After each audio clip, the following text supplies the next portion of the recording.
Mayong adlaw for today's vlog, magluto dito karon of fried rice, simi chow fan. I-prepare na nako ang ingredients guys, na ako sibuyas, ahos o gamay nga karni. So maayo na lang ganit kay kaniyang karni, dili siya frozen. So na-prepare na ako siya og dali.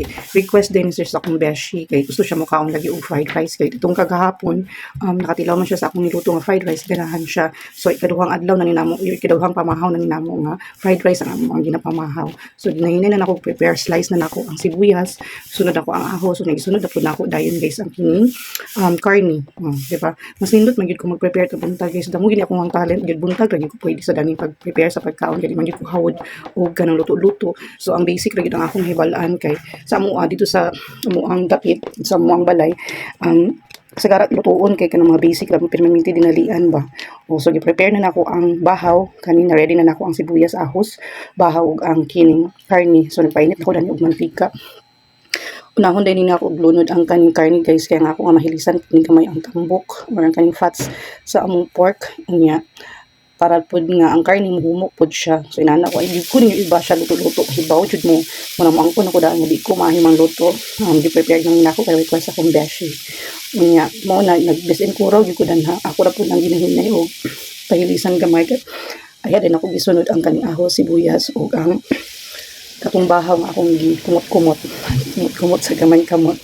Okay, so ready na ako nagduha-duha pag ko magbutang bagong tuyo. Wala sa diay ako sa diay sunod ang ahos ug ang sibuyas. So igon ako na siya na lunod, gihulatan na ako siya nga mag-brown gamay.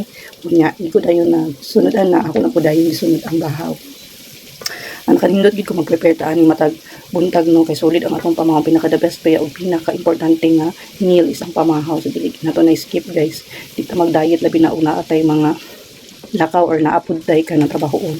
So gibutangan na nako siya og tuyo gamay, oyster gamay, gitimplahan namin nako ang akong gigisa nga karni aron pud na ay lasa. Igo pud na siya na luto-luto, gisunod na dayon nako ang bahaw. So inana po mag fried rice guys kanang naa siya one step by step. So simi chow fan din akong gibuhat kanang gibutangan na nako siya og sagol ba aron timplado na siya. Diretso na dayon ni siya, pwede nakadili mo paris o sudan kay na may sudan da naka-indicate na ang sudan sa bahaw.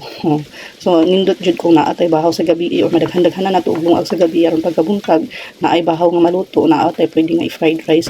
Ako dili kayo ko laog or dili kayo ko laog dan fried rice kay mantika ba yan siya no. So magad-anam nagtaas atong edad gay na hinay natagkaon ng mga mantikaon ng mga pagkaon. Pero kay request man lagi din akong beshi, ako yun na siyang bangunan permi.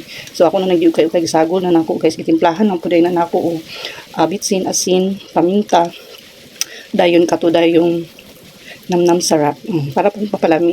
So igo nahuman ako ukay gikuraw nako. Nahuman na siya, ready na ni siya para pamahaw. Og mao na ning result guys. So ready na ta, mamahaw na ta, na nakoy sudan pod nga barbecue.